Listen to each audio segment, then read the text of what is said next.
Bismillahirrahmanirrahim. Assalamualaikum warahmatullahi wabarakatuh. Alhamdulillah wassalatu wassalamu ala Rasulillah wa ala alihi wa sahbihi wa mawalah. Asyhadu an la ilaha illallah wahdahu la syarikalah wa asyhadu anna Muhammadan abduhu wa rasuluhu allazi la nabiyya ba'dah, amma ba'du. Yang sama-sama kita muliakan Bapak Kakanwil Kementerian Agama Provinsi Riau, Bapak Dr.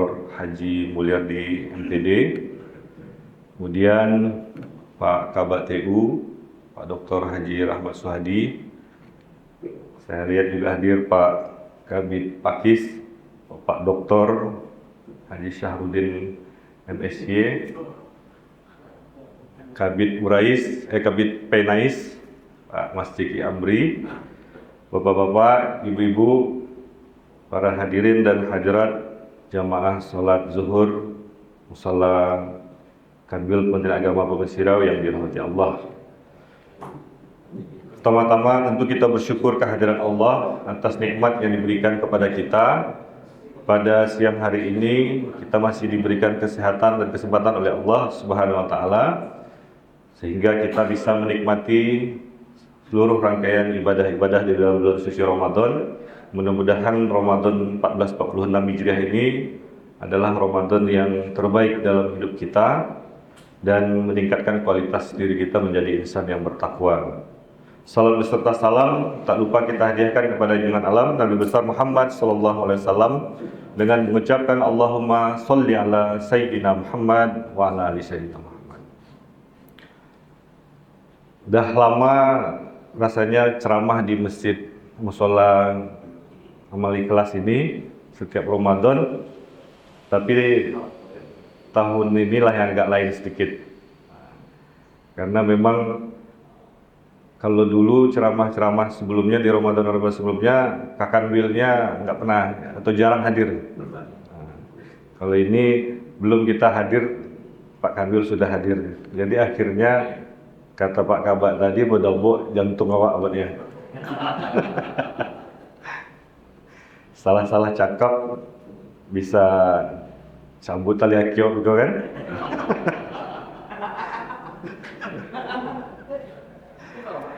Jadi mohon izin Pak Kanwil, kami memberikan tausiah bukan maksud mengajari, tapi karena memenuhi surat tugas atau jadwal yang telah ditandatangani oleh Pak Kanwil juga. Jadi kalau misalnya ada salah-salah cakap, nanti mohon dimaafkan. Apalagi di sini banyak doktor dan sebagainya. Ada hal yang menarik seirama dengan Menteri Agama. Kalau Menteri Agama jadi ketua Masjid Istiqlal, kalau Kakanwil Kementerian Agama Provinsi Riau jadi ketua Mushola Kanwil. Jadi alhamdulillah, mudah-mudahan semuanya menjadi sebuah yang baik bagi kita semua. Bapak Ibu sekalian yang dirahmati Allah, karena ini sebenarnya bukan saya yang mengisi, jadi mungkin tidak sebaik yang digantikan. Saya ingin membahas tentang sebuah hadis terdapat di Arba'in Nawawi. Arba'in Nawawi ini merupakan kitab hadis yang dipilih oleh Imam Nawawi, 42 hadis, semuanya hadis-hadis yang pokok-pokok saja. Jadi kalau mau mengenal Islam secara global, Bapak Ibu bisa membuka atau membeli buku kitab Arba'in Nawawi, dan di dalamnya pokok-pokok ajaran agama Islam yang inti-inti ada di dalam Arba'in Nawawi. Nah, pada saat ini saya akan membahas hadis ke-41 yang konteksnya berbicara tentang hawa nafsu dan keimanan, karena kita sedang di dalam bulan suci Ramadan, kita berpuasa. Orang yang beriman diperintahkan untuk berpuasa. Kemudian dalam berpuasa itu kita menahan hawa nafsu kita. Dari Abi Muhammad Abdullah bin Amr bin As radhiyallahu anhuma qala Rasulullah sallallahu alaihi wasallam, la yu'minu ahadukum hatta yakuna hawahu taba'an lima ji'tu bihi. Yang artinya Rasulullah bersabda, tidaklah beriman salah seorang di antara kamu sampai hawa nafsunya mengikuti apa yang aku bawa. Maksudnya Rasulullah bawa. Jadi hadis ini menjelaskan bahwa ternyata iman itu ada indikator-indikator. Keimanan itu baru di seorang itu dibilang beriman. Banyak sekali hadis dan ayat-ayat menjelaskan tentang indikator keimanan itu. Jadi kalau kita lihat iman itu punya indikator, terkadang orang itu beriman tapi bisa jadi nanti imannya itu hilang atau berkurang. Karena indikatornya tak ada dalam dirinya. Banyak la yu'minu ahadukum hatta yuhibba li akhihi ma yuhibbu li nafsi man kana yu'minu billah wal yawmil akhir falyukrim dhaifahu falyuhsin jarahu falyakul khairan aw liyasmut. Semua itu merupakan indikator-indikator keimanan. Siapa yang tidak mencintai saudaranya seperti mencintai diri sendiri, maka dia tidak beriman. Siapa yang tidak menghormati tamu, maka dia tidak beriman. Siapa yang tidak menghargai tetangganya, maka dia tidak beriman. Siapa yang tidak berkata baik atau minimal dia diam, maka dia tidak beriman. Artinya keimanan itu punya indikator. Nah, di dalam hadis ini dikatakan bahwa indikator keimanan seorang, dia bisa menjadikan hawa nafsunya mengikuti apa yang dibawa oleh Nabi Muhammad SAW. Nah, jadi kalau mau berpuasa, yang disuruh adalah orang-orang beriman, ya ayyuhallazina amanu. Kemudian orang berpuasa itu yang menahan hawa nafsunya. Bapak Ibu sekalian yang dirahmati Allah, oleh sebab itu supaya kita bisa mengetahui indikator keimanan ini, apa itu hawa nafsu? Sebenarnya kata hawa nafsu itu istilah bahasa Indonesia. Jadi antara hawa dan nafsu atau nafsu dan hawa itu berdekatan. Kalau kita lihat secara gramatikal, secara bahasa, bahwa nafsu itu diambil dari kata nafas. Jadi sesuatu yang bernafas pasti dia punya nafsu. Jadi kalau hawa nafsu, kenapa dia disebut dengan hawa nafsu? Karena dia bernafas. Jadi kullu nafsin, setiap nafas, atau kita mengartikannya jiwa, za'iqatul maut, pasti dia nanti suatu saat tidak bernafas. Nah, kita berbicara tentang nafsu ini berarti kita membicarakan diri kita sendiri. Jadi ceramah ini bukan untuk saya, bukan untuk Bapak Ibu, tapi untuk saya. Karena semua kita ini adalah orang-orang yang mempunyai nafsu, yang memiliki jiwa. Kira-kira ada nggak yang di sini yang nggak bernafas? Nggak ada kan? Semua kita bernafas, berarti ini bercerita tentang kita. Hah? Apa bilangnya?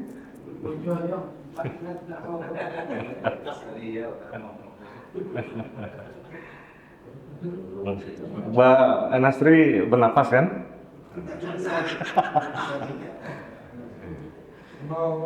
Nah, oleh sebab itu, kalau misalnya hawa nafsu orang itu tersalurkan tidak terkontrol, pasti dia sesak nafas. Atau menggebu-gebu, pasti dia sesak nafas. Bapak Ibu kalau buka, makan sebanyak-banyaknya, habis itu sesak nafas. Kalau hubungan suami istri kayaknya gitu juga ya. Jadi dia bernafas. Jadi kenapa seseorang itu punya nafsu? Ya karena dia punya nafas. Dan setiap punya nafas, pasti dia punya nafsu. Jadi semua kita ini punya nafsu. Tetapi nafsu yang bagaimana yang diceritakan hadis ini adalah nafsu yang mengikuti apa yang dibawa oleh Nabi Muhammad SAW. Makanya di dalam Al-Quran itu, Qul in kuntum tuhibbunallah fattabi'uni. Jika engkau ingin mencintai Allah, maka ikuti aku. Man ata'ani faqad ata'allah.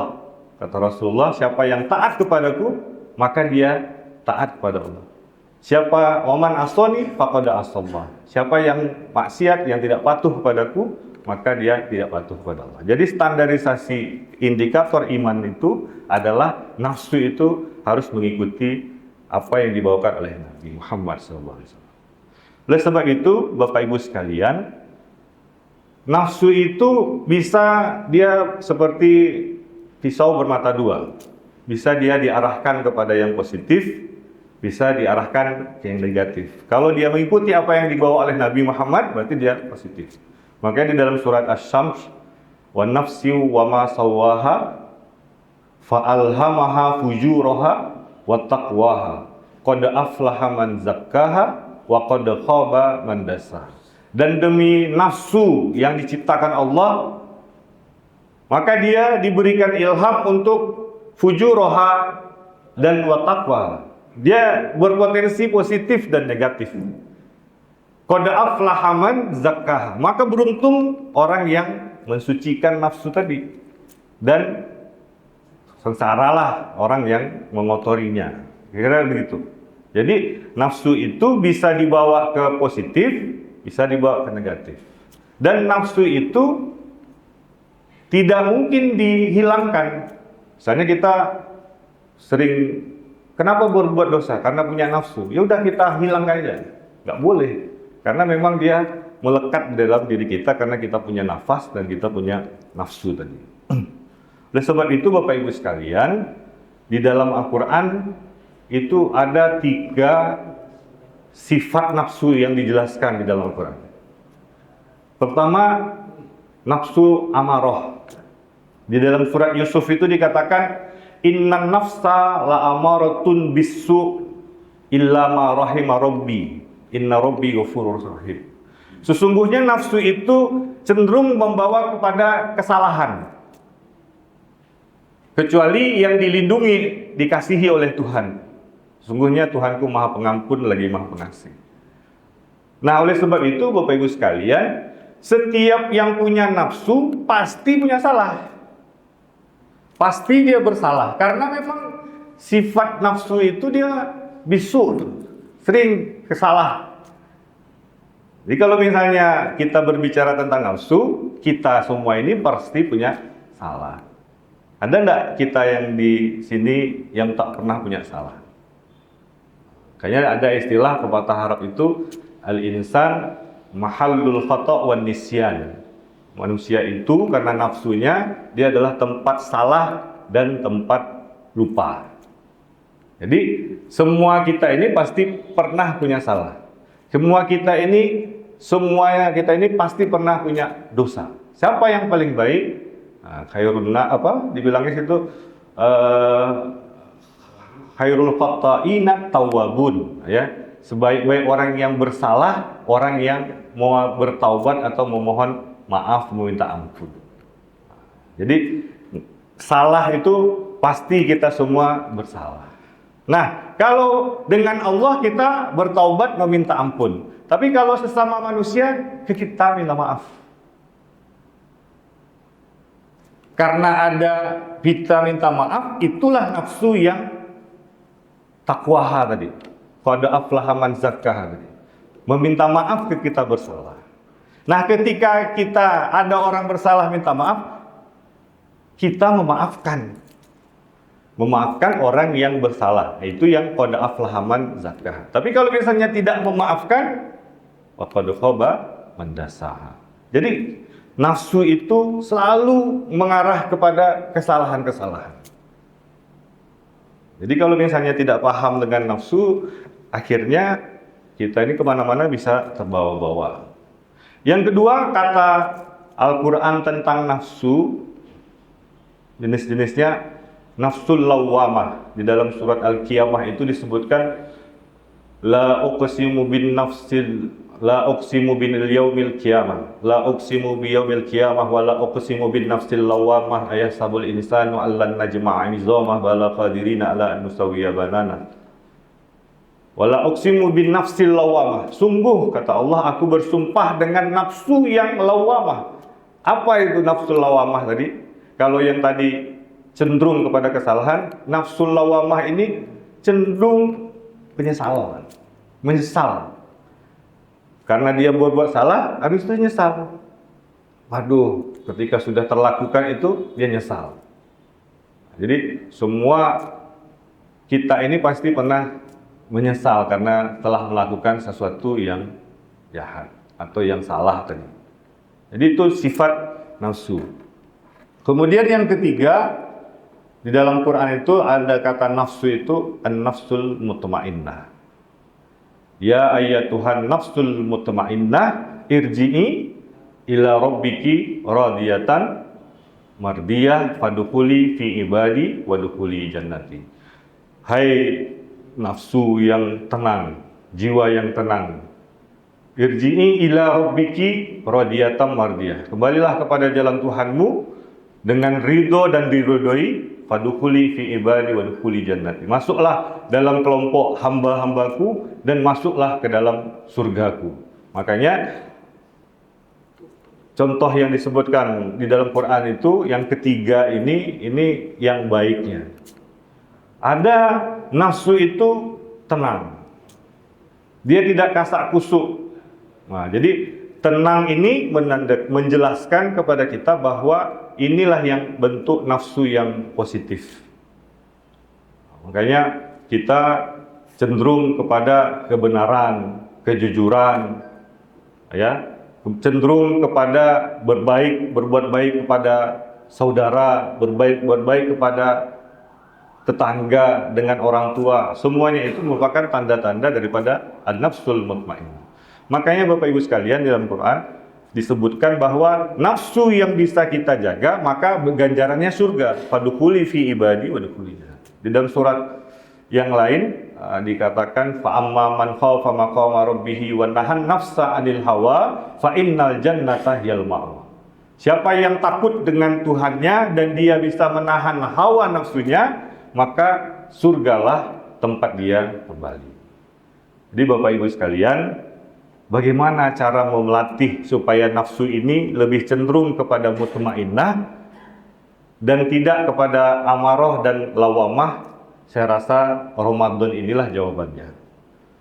Ramadan ini kita berpuasa. Puasa itu menahan hawa nafsu. Menahan nafsu makan, haus kita tahan. Amarah kita tahan.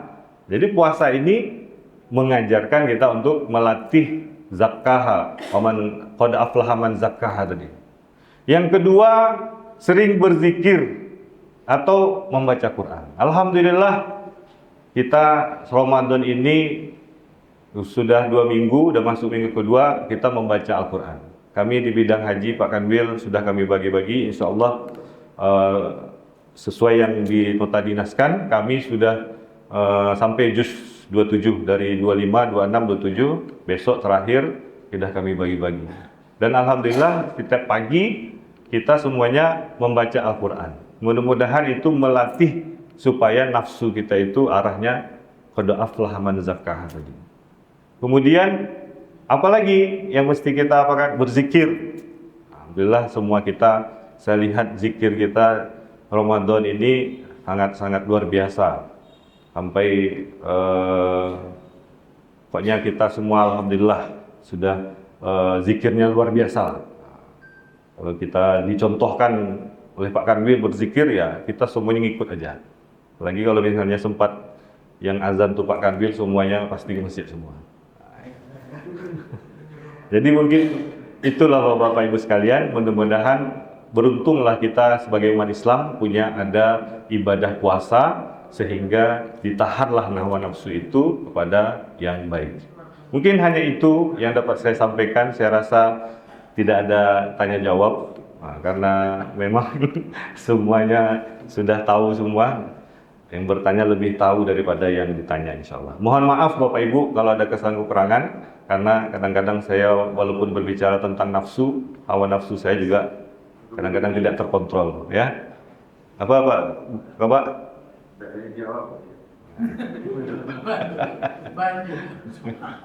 Terima kasih, mohon maaf. Saya akhiri dengan wabillahi taufiq wal hidayah. Wassalamualaikum warahmatullahi wabarakatuh.